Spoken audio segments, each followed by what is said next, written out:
अस्सलाम वालेकुम दोस्तों, मैं हूं खालिद रज़ा और आप देख रहे हैं रज़ा इलेक्ट्रॉनिक्स यूट्यूब चैनल। दोस्तों, जैसा कि पिछले दिनों काफ़ी ज़्यादा बारिश होने की वजह से काफ़ी सारे लोगों के बहुत कुछ नुकसान हुए हैं। जिन लोगों के घरों के छत लीकेज होते हैं उनके सीलिंग फैन में छत के जरिए बारिश का पानी चला जाता है। तो आज की इस वीडियो में मैं आपको यही बताने वाला हूं कि अगर आपके सीलिंग फैन में बारिश का पानी चला जाए तो उस सूरत में किस तरह से आप अपने सीलिंग फैन को खराब होने से बचा सकते हैं। दोस्तों, अक्सर देखा गया है कि जिनके सीलिंग फैन में पानी चला जाता है वो लोग घर पे खुद पंखे को खोलने की कोशिश करते हैं और अक्सर पंखे की बाडी को तोड़ देते हैं। तो आज की इस वीडियो में मैं आपको सीलिंग फैन को खराब होने से बचाने के लिए सारी एहतियातें बताने जा रहा हूँ। इसके अलावा पंखे को कैसे खोला जाता है, कैसे फिट किया जाता है, डिटेल के साथ मैं आपको इस वीडियो में बताने वाला हूं। तो आप दोस्तों से यही गुजारिश है कि इस वीडियो को एंड तक जरूर देखें कि काम का पूरा तरीका आपको समझ में आ सके और इस वीडियो को लाइक भी कर दे ताकि हमारी हौसला अफजाई हो सके। तो चलिए दोस्तों शुरू करते हैं।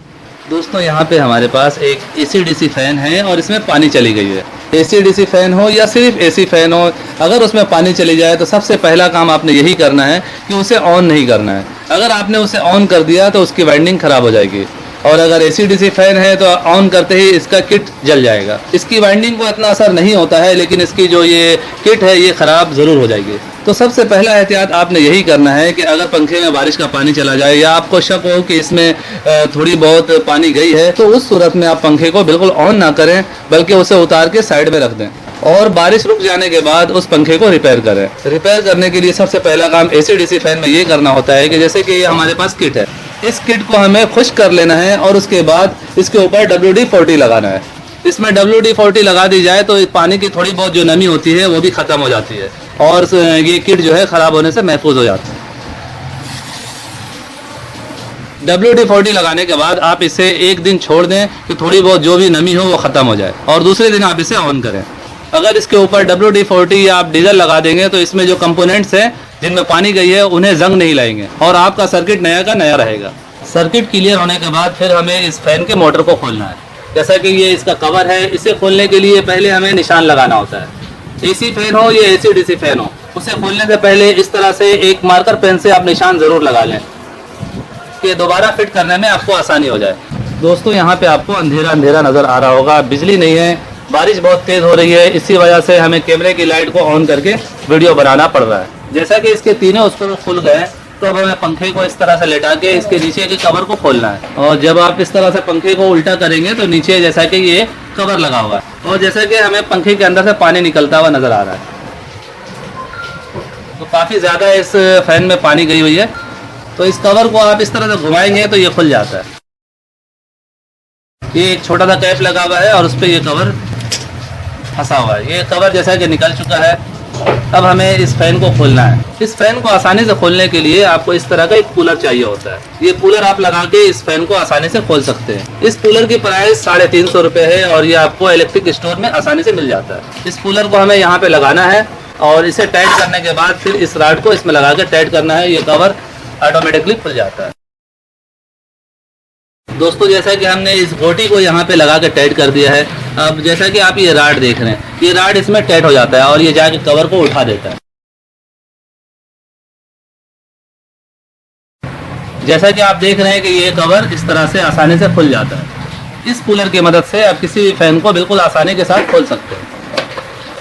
जैसा कि हमें यहाँ पे जंग नज़र आ रहा है, बारिश की पानी जाने की वजह से इसमें जंग लग चुका है और अब हमें इस कूलर को खोल लेना है। अगर आपके पास ये कूलर मौजूद नहीं है तो उस सूरत में आप क्या करेंगे उसका तरीक़ाकार भी मैं आपको बताता हूँ। दोस्तों, क्योंकि ये कूलर हर जगह दस्तयाब नहीं होता है तो इस वजह से मैं आपको नॉर्मल तरीके से भी पंखा खोलने का तरीक़ाकार दिखा रहा हूँ। जैसा कि ये AC/DC फैन है और ये AC फैन है। कोई भी पंखा हो आप उसे इसी तरह से खोलेंगे। बिलफर्ज अगर AC फैन में पानी चला गया है और उसे आप साफ़ करना चाहते हैं तो उसके लिए भी आप उसे खोल के 1-2 दिन तक छोड़ दें और उसे डीजल से वॉश कर दें या WD-40 से वॉश कर दें और उसे सूखने के लिए छोड़ दें। जब वो अच्छी तरह से सूख जाए तो दोबारा से आप उसे फिट करें। अगर बेरिंग में पानी चला गया है और बेरिंग में आवाज़ हो गया है तो उस सूरत में आप उसके बेरिंग को भी चेंज कर सकते हैं। जैसा कि मैं आपको बता रहा था कि बगैर कूलर के आप पंखे को कैसे खोलेंगे, तो उसके लिए पंखे के स्क्रू जैसा कि मैंने पहले से ही खोल दिया है। अब इसे हम उल्टा करेंगे तो इसके नीचे एक कैप लगा हुआ है, उस कैप को हमें खोलना पड़ेगा। इसे आप हाथ से थोड़ा सा दबा के खोलेंगे तो ये पूरा खुल जाएगा। जैसा कि इसका कैप खुल चुका है तो हमें इस तरह का एक राड लेना है। हमें इस राड को यहाँ पे इस तरह से लगा के इसे सीधा करके और इस पे चोट देना है, और इसे चोट देना हमें किसी ठोस जगह पे। जैसा कि हमने यहाँ पे एक लोहे का गुटका रखा हुआ है, तो इस तरह कोई मजबूत फर्श हो या इस तरह का कोई लोहे का पट्टी हो, वहाँ पे आप इसे इस तरह से रख के और इस तरह से चोट देंगे। ये जो लोहे की राड है ये इस कवर के अंदर है, ये होल में है, और इसे हम इस तरह से पंखे को उठा के ऊपर से इस तरह से चोट देंगे। और चोट देने के दौरान राड बाहर भी नहीं आना चाहिए। इस तरह से हम ऊपर उठा के और इसे एक अंदाजे से नीचे दबाएंगे। ये आप देख सकते हैं बहुत ही आसानी के साथ हमने पंखे को खोल लिया है, और पानी जाने की वजह से इसमें काफ़ी कुछ हमें देखने को नज़र आ रहा है। ये देखें सिल्वर है, ये फूल गए ये सब। इसकी वाइंडिंग आप देख सकते हैं बिल्कुल सही है। अगर इसी हालत में आप पंखे को ऑन कर देंगे तो इसकी वाइंडिंग ख़राब हो जाएगी, कहीं ना कहीं से जाके ये फ्लश हो जाएगा और पंखा जल जाएगा। तो आपने करना कुछ नहीं है, इसे अच्छी तरह से साफ़ करना है। साफ़ करने के बाद वाइंडिंग के ऊपर WD-40 का इस्तेमाल करना है या डीजल से स्प्रे करना है और करके छोड़ देना है। और 1-2 दिन छोड़ने के बाद जब ये अच्छी तरह से खुश्क हो जाए और इसकी नमी बिल्कुल ख़त्म हो जाए तो दोबारा से इसी तरह से ही फिट कर लेना है। और जैसे कि पानी जाने की वजह से ये सिल्वर का कवर है और इसके अंदर से सफ़ेदी कोई चीज़ हमें निकलते हुए नज़र आ रही है, तो इसे अच्छी तरह से हमें कपड़े की मदद से साफ़ कर लेना है या दोबारा से इसे पानी से धो के साफ़ कर लेना है और उस पानी को खुश्क कर देना है। और यहाँ पे कॉइलों में हमें WD-40 लगाना है। WD-40 लगाने से पहले आप इसे अच्छी तरह से हिला लें। अगर आपके पास WD-40 नहीं है तो उस सूरत में आप जो है इस पे डीजल का इस्तेमाल कर सकते हैं। दोस्तों ये शॉर्टकट तरीका है कि सिर्फ नीचे की कवर को खोल के आप पंखे को खुश्क करके दोबारा से फिट कर लें। अगर आप पंखे को खोलते हैं और ऊपर वाली बेरिंग भी जाम हो जाती है तो उस सूरत में आप क्या करेंगे? उस सूरत में आपको पंखे के कनेक्शन खोलने होंगे। जैसा कि यहाँ पे टेप लगा हुआ है, तो सबसे पहले आपको पंखे के कनेक्शन को खोलना है, और जाहिर है पंखे के कनेक्शन को खोलने के बाद पंखे के कनेक्शन वापस लगाना भी है। अगर आपको पंखे की कनेक्शन की मालूमात नहीं है कि किस तरह से पंखे की कनेक्शन की जाती है, किस तरह से कैपेसिटर लगाया जाता है, तो ऑलरेडी मेरे इस पे वीडियो मौजूद है, आप उन वीडियो को देख लें। या फिर सबसे आसान तरीका ये है कि आप इसके कनेक्शन को खोलें और इसकी वीडियो बना लें, इसकी तस्वीर खींच लें, और फिर उस तस्वीरों को देखते हुए, उस वीडियो को देखते हुए दोबारा से इसके कनेक्शन उसी तरह ही कर दें। ये सबसे सादा और आसान तरीका है। तो अब हम इसके कनेक्शन खोलने जा रहे हैं। कनेक्शन खोलते हुए सिर्फ आपको कैपेसिटर की तारों का ख्याल करना होता है कि कौन कौन सी तारें कैपेसिटर में लगी हुई हैं। इन 2 तारों को खोलना होता है, और इसमें एक तार को कॉमन बनाया जाता है और वो डायरेक्ट लगी हुई होती है। जैसा कि यहाँ पे 4 वायर है तो 2 वायर को एक बनाया गया है, ये कॉमन है। आप देख सकते हैं बाहर की एक वायर डायरेक्ट इसमें लगी हुई है, और यहाँ पे 2 वायर है, इसमें इन दोनों में कैपेसिटर लगी हुई है। एक में कैपेसिटर लग के डायरेक्ट अंदर जा रही है और एक में कैपेसिटर लग के ऊपर जा रही है। बस इन चीज़ों को आपने नोट करना होता है। जिन पंखों की वाइंडिंग जीनियन होती है, कंपनी की वाइंडिंग होती है, उनमें 3 तारें निकली हुई होती है। जैसा कि यहाँ पे 2 वायरों को मिला के एक बनाया गया है, तो कंपनी की जो जीनियन वाइंडिंग होती है उसमें डायरेक्ट यहाँ से अंदर से ही कॉमन बना दिया जाता है। एक वायर यहाँ पे निकलती है, यानी 2 की जगह एक वायर कॉमन की होती है, और यहाँ पे कैपेसिटर की 2 तारें होती है। बहरहाल ये एक लंबी गुफ्तगू है। अगर आप पंखे का कनेक्शन नहीं जानते हैं तो आप इसकी तस्वीरें खींच के और इसके कनेक्शन को खोल लें। दोस्तों हमने इसके कनेक्शन को खोल दिए हैं। अब जैसा कि यहाँ पे एक स्क्रू लगा हुआ है और यहाँ पे एक पिन लगी हुई है, तो इस पिन को हमें पहले निकालना है, उसके बाद इस स्क्रू को लूज करना है, और उसके बाद इस राड को लूज करने के बाद फिर हम इस कवर को खोलेंगे। ये पिन एक साइड से मुड़ी हुई है, तो इसे हमें किसी पेचकस की मदद से सीधा कर लेना है। ये पिन निकल चुका है। अब हम इस स्क्रू को लूज करेंगे और इस राड को देखें इस तरह से खोलेंगे। दोस्तों ये कवर जो ऊपर वाला कवर है ये बिल्कुल जाम है, ये हाथ से नहीं घूम रहा है क्योंकि इसका बेरिंग जाम हो चुका है। इस वजह से हम ऊपर वाले हिस्से को खोल रहे हैं। तो जैसा कि इस राड की कई चूड़ियां हमने खोल दी है, पूरा नहीं खोलना है, 3-4 चूड़ी खोल के उसके बाद हमें इसे इस तरह से उल्टा करना है। और यहाँ पे जैसा कि आप होल देख रहे हैं, ये 4 होल हैं। इन 4 होल में से किसी एक होल में हमें एक पतला सा राड लगाना है। इस तरह का कोई राड आपने लेना है जो पतला हो, और उसे जो है आप इस तरह से लगाएंगे इसके ऊपर, और यहाँ से आपने अंदाज़ा करना है कि ये कवर के इस कॉलर पे जाकर बैठे। देखें जब हम इस राड को ऊपर से इस तरह से लगाएंगे तो हमें ये अंदाज़ा करना है कि बेरिंग का जो ये कॉलर बना हुआ है इसे इसके ऊपर लगाना है, इस जगह पे। अगर आप इस जगह पे रख के चोट देंगे तो ये कवर टूट जाएगा। तो आपने ये ख्याल करना है कि ये कॉलर के ऊपर रही है राड। तो ये जैसा कि हमने यहाँ लगाया है, और यहाँ पे हमें अंदाज़ा करना है कि किस तरह से ये कॉलर के ऊपर आ रहा है, क्योंकि ये नीचे से हम देखते हैं तो स्पेस बहुत कम है, हमें नज़र नहीं आ रहा कि राड कहाँ पे है। तो उसका एक आसान सा ट्रिक ये है कि आप इसे इस तरह से लगाएंगे तो आपको एक हाथ से अंदाज़ा करना है। ये देखें ये नीचे की तरफ चला जा रहा है, ऊपर रख रहे हैं तो ये राड यहाँ पे रुक रहा है। ये आपको आवाज़ से समझ में आ रहा होगा।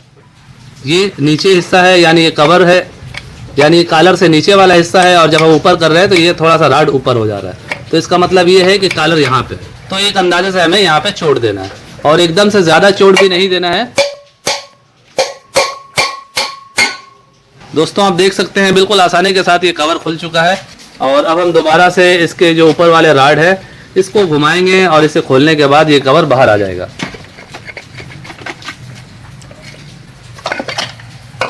दोस्तों हमने इस जगह पे छोड़ दिया है, राड हमने लगाया है। जब हमने अंदाजा किया तो ये देखें यहाँ से ये स्लिप हो रहा था, तो हमने ऊपर रख के यहाँ पे छोड़ दिया है, तो ये कवर बाहर की तरफ आ गया है।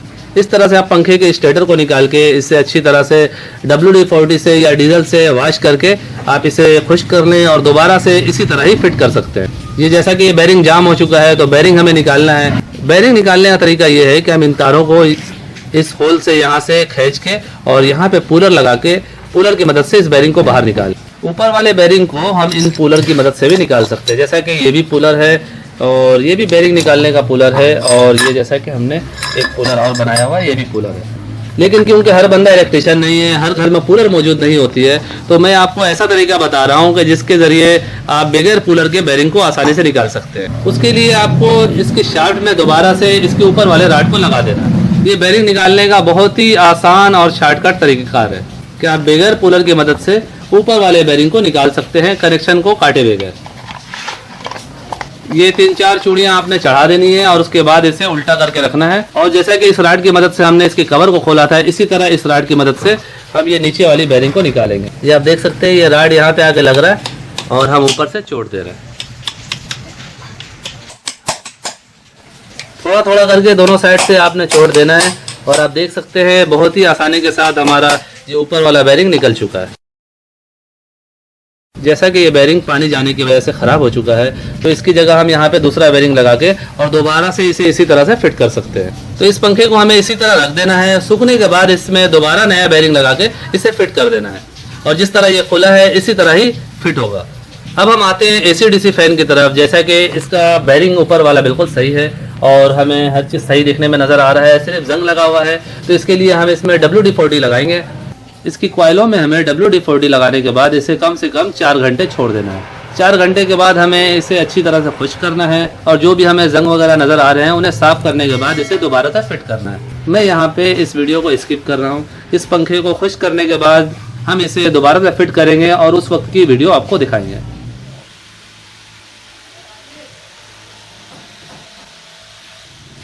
दोस्तों जैसा कि हमने इस AC/DC सीलिंग फैन के स्टेटर को अच्छी तरह से खुश्क कर दिया है और यहाँ पे आप नीचे वाले कवर को भी देखेंगे तो ये भी बिल्कुल साफ़ सुथरा हो चुका है और अब हम इसे फिट करने जा रहे हैं। हमने इसके बेरिंग को ग्रीस कर दिया है, इसका बेरिंग इसमें लगा हुआ था तो हमने इसे ग्रीस कर दिया। अगर इसके ऊपर वाले कवर के बेरिंग में कोई मसला है तो जिस तरह से AC फैन खोला गया उस तरह से इस कवर को खोल के आप इसके बेरिंग को निकाल सकते हैं या इसके बेरिंग को अच्छी तरह वॉश कर सकते हैं। यहाँ पे इस तरह से आप यहाँ पे तेल डाल के और इस बेरिंग को फ्री भी कर सकते हैं अगर आप ऊपर वाला कवर नहीं खोलना चाहते। ये अच्छी तरह से खुश्क हो चुका है और अब हम इसे फिट करेंगे। फिट करना बिल्कुल ही आसान है। इस कवर को आप नीचे रखेंगे और इस कवर को आप इसके ऊपर से रख देंगे, लेकिन उसमें आपको एक बात का एहतियात करना है। जैसा कि ये पहले हमने निशान लगाया था तो इसी तरह निशान को हमें निशान में मिलाना है और जैसा कि यहाँ पे आप देख रहे हैं मैग्नेट लगा हुआ है, तो जैसे ही आप इसके करीब करते हैं तो ये एकदम से चिपक जाता है। ये नीचे वाला कवर और ऊपर वाला कवर एकदम से आपस में मिल जाता है। उस सूरत में अगर आपकी उंगली बीच में होगी तो उंगली जख्मी हो सकती है, तो इस बात का एहतियात करना है कि आपको अपनी उंगलियों को बचाना है। तो अब हम इसे फिट कर रहे हैं। ये आप देख सकते हैं बिल्कुल एक झटके से एकदम से दोनों कवर आपस में मिल गए। अब हम इन दोनों निशान को एक जगह पे करके और स्क्रू को पहले हल्का सा फंसाएंगे और उसके बाद हल्का हल्का चोट देके इसे फिट करेंगे।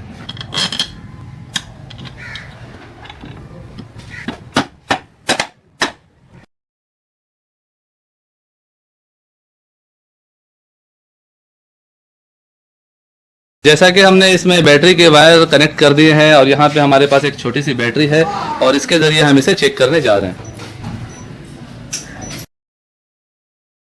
दोस्तों जैसा कि हम यहाँ पे इसे बैटरी के ज़रिए चला रहे हैं और आप देख सकते हैं ये प्रॉपर तरीके से वर्क कर रहा है और हमें किसी तरह की कोई आवाज़ भी सुनने को नहीं मिल रही है।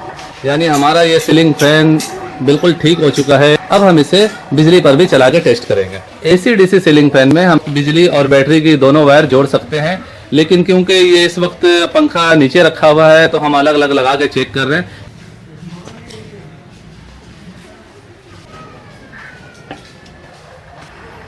दोस्तों, जैसा कि हमारे इस फैन में किसी तरह की कोई आवाज़ नहीं है और हमारा ये एसी डीसी सीलिंग फैन मुकम्मल तौर पर दुरुस्त हो चुका है। इसके पानी को निकाल के हमने खुश्क कर दिया है और जैसा कि इसके सर्किट को भी वॉश कर दिया है और अब इसमें कोई फॉल्ट हमें देखने को नहीं मिल रहा। ये प्रॉपर तरीके से एसी करंट पे भी वर्क कर रहा है और डीसी करंट पर भी वर्क कर रहा है। सो फाइनली दोस्तों, मेरी आज की ये वीडियो यहीं तक थी। वीडियो अच्छी लगी हो तो इसे लाइक कर दें और अपने दोस्तों को भी शेयर करें कि उनके भी नॉलेज में इजाफा हो। और अगर आप हमारे चैनल में नए हैं तो इस चैनल को सब्सक्राइब करके बेल आइकन भी लाजमी प्रेस कर दें कि मेरी नई वीडियो का नोटिफिकेशन आपको मिलता रहे। दोस्तों, अपना बहुत सा ख्याल रखिएगा, अपनी दुआओं में याद रखिएगा। मिलते हैं एक नई वीडियो में। अल्लाह हाफिज़।